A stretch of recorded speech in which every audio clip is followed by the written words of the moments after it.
dos, tres. Hi everyone, welcome back to Casting Vlog and welcome back to another new video. Many of you have been reaching out to me on one of my videos where I have gone ahead and unboxed and shared my initial impressions and review about the Bajaj PX97 air cooler. And all those questions that I saw were valid because those were the questions I had before buying the air cooler as well. Now, I have this cooler for a little over 1 year right now. I purchased this in March 2024, so now it's April 2025, so almost like 13 months. And I'm at that spot where I can go ahead and share some insight, and I can take down some of the questions that you people have asked. So let's go ahead and discuss them, and I'll go like one at a time. So the first question is like, how is the cooling, and at what frequency we should be putting water in this cooler? Well, the cooling is good, I would say. You cannot expect really something like how the cooling is from a real air conditioner, but then it is fairly good and it would really give you some relief in those peak summers. So there are some tips and tricks I just want to let you know how you can use this cooler so that you get the proper cooling. So the first thing is always make sure that the cooler is kept at a place with proper ventilation and not at a place it is close to a wall or close to any kind of like furniture or close to any other kind of object which is blocking its ventilation. So how I use this is that I normally keep it its rear facing to my balcony, because after the balcony it's just like open, so it is able to pull the air inside and then it can function a little bit better, and it can give good results in terms of the cooling. So that's one of the things you may want to know. Now, when you should put water, well, it depends. If you're using the cooler entirely in the motor method, like you're just running the motor continuously, which means the motor is actually wetting the mesh continuously, right? And then it depends on if the place where you are at, if it has a higher temperature, so most likely the mesh is going to dry more frequently. So eventually the consumption of the water would be quicker. But in all scenarios, I would at least say 3 to 4 hours should be well enough if you're filling the water completely inside the cooler, and you can use that. Now the second question is, which floor am I using? So there is a question which has come like, how does it works for like high-rise buildings, if I'm not mistaken. So normally how this works is similar to what I said, how you should place your cooler at. So first of all, you need to make sure that the cooler is at a position where it has like proper ventilation.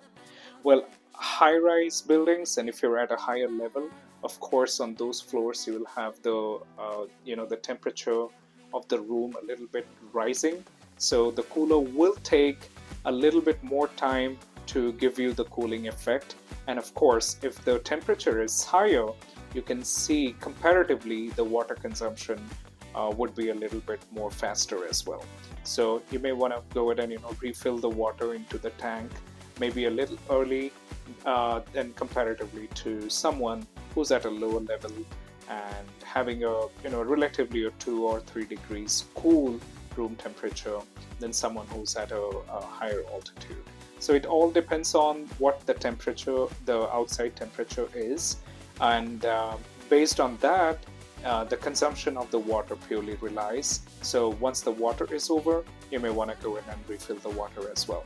Otherwise, once the cooler is in effect, let's say the cooler has been run for like 3 to 5 minutes, I think it should be giving you that comfort, and it will give you that cold air so that you can feel a little bit of relief in this summer. The next question is, what is the wattage of this cooler? So as per Bajaj and the instruction manual that we have got, so this is a 100-watt cooler. Does it have an ice chamber?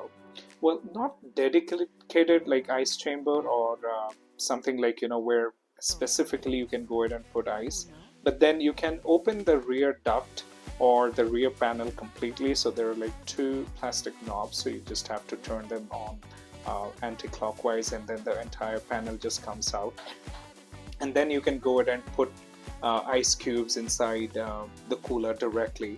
But make sure when you're dropping those ice cubes, you're not dropping them on the motor, because the motor is actually inside and it's at the bottom. So make sure you're taking like proper precaution before throwing like big ice cubes or ice normal ice cubes as well. Make sure you place them gently so that you don't end up damaging the motor in any way as well. The next one is how to put water. So it has an inlet, so if you have a hose, you can actually insert into that inlet, and then you can turn on your tap, and the water should be able to fill in the cooler. The power cord. Now somebody wants to know that can you use this cooler with an extension cord? My answer would be yes, because this is a 6 amp plug. So if you have a 6 amp socket, like normal 3-pin socket, you can plug this cooler into that, and it should be able to work perfectly all right. So that's fine. You can use an extension cord to power this air cooler. The next question that we have is, how are the noise levels? Does it disturbs while sleeping, or does it hampers the sound when you're watching like television or something, or listening to an audio? So, well, it's a cooler, so of course it has a little bit of noise, but it's not too much and too intense that it would really cause problem while you want to sleep. It still has that a little like that cruising sound, and it's comparatively lower, if I have to say. So I don't think that would cause any problem for many of us for sleeping, and that's perfectly all right. But while watching television, I would say that yes, you may want to increase the volume about another 5 or 10 points. So I think that should be perfectly all right, and you can still hear the audio out of the your television set or your sound box as well. So a little bit of volume increase should do the job. The next question we have is, how is the performance of the caster wheels? Well, that's a good question. Now, this definitely comes with caster wheels, so you can you easily move that across your rooms, and you can just take it to a place that you want. The performance, I would say, is good, and it's pretty smooth. Now it again depends if you're in what kind of condition are you using these wheels. So I've been using this on a granite floor, so it is a stone, and it's always clean, so there is no chance of a lot of dust or any kind of dirt or any kind of unwanted particles or anything to get stuck or absorbed in these wheels. So it's moving freely right now, no problem, and it's smooth when you're actually rolling the wheels as well. It doesn't have a jerk or kind of imbalance or anything like that, so it works fine. The next question we have is, there is some smell coming from the mesh and from the air that it is blowing. So I would say that initially when the cooler is new, it will have a little bit of an odor because of the plastic inside. But then again, and the mesh of course, but then as you keep on using, you keep on refilling water and using the motor, so this should go away at least in about 3 to 4 days.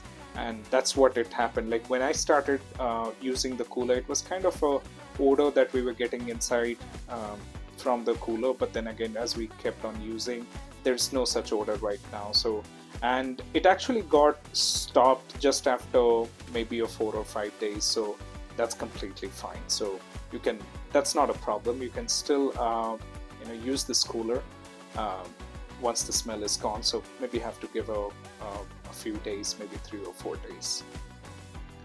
Now the next question is, has anybody come for the installation? Well, you don't need anyone to install this. This is kind of like it's a It's completely a bought out item, so no assembly required, nothing. So you just have to unbox the cooler, just plug it into your 6 amp socket and just turn on, and the cooler should be able to start, and you can use it then and there as well. So pretty much like it's a kind of a plug and play system, so absolutely no hassle, no installation is needed. So those were the questions I had, and I hope that that was helpful.